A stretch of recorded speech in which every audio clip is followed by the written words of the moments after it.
I mean, the main tenet for us is we wanted to make it convenient for the families. We already knew that we had families with daughters there, so if the families were going to participate, we needed to do it all at the same time. One night for the boys, one night for the girls. So that was the main thing. What's going to be the easiest for the families? And then we wanted to make sure that the boys' experience continue to be a boys' experience and the girls' experience can be a girls' experience. And now that we've had some girls participating, it's very clear the way girls engage and learn and interact is very different than the way boys engage and interact. And so we've come to really sort of appreciate and value that you need to retain those differences. So we structure it where we've got girls' dens and boys' dens, right? We don't intermix.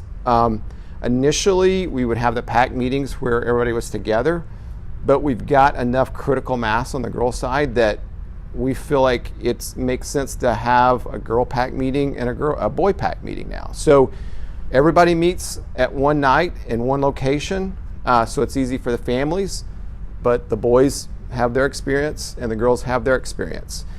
There's clearly opportunities where you have these unique events that maybe the girl den sets up or the boy den sets up, that it may be a good opportunity for the girls and boys to get together, because we see, there's value there, right? Of you're not always just going to interact with boys and you're just not always going to interact with girls. So we really sort of put that to the den leaders to work through that. And whichever den identifies the opportunity, they really ultimately have the final say of do they want to do this together, but always leaving open the opportunity for the other den to maybe do it the following meeting or the following week, right?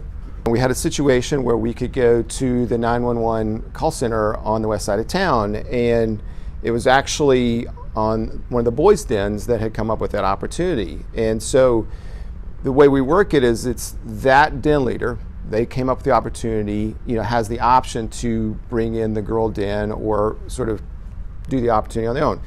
They just felt like it was a good opportunity for the girls' den to participate in. And so they reached out to the girl den leader and sort of jointly they agreed to go do that activity. There may be activities where just based on space limitations or whatever, it just doesn't make sense. And really what we asked, in that case, the den leader that came up with the opportunity is at least share the idea of that opportunity with the other den leader so that they can work it into their schedule at a time that is either convenient for the den or, whoever the activity lead is. And so again, that's been pretty easy to, both dens.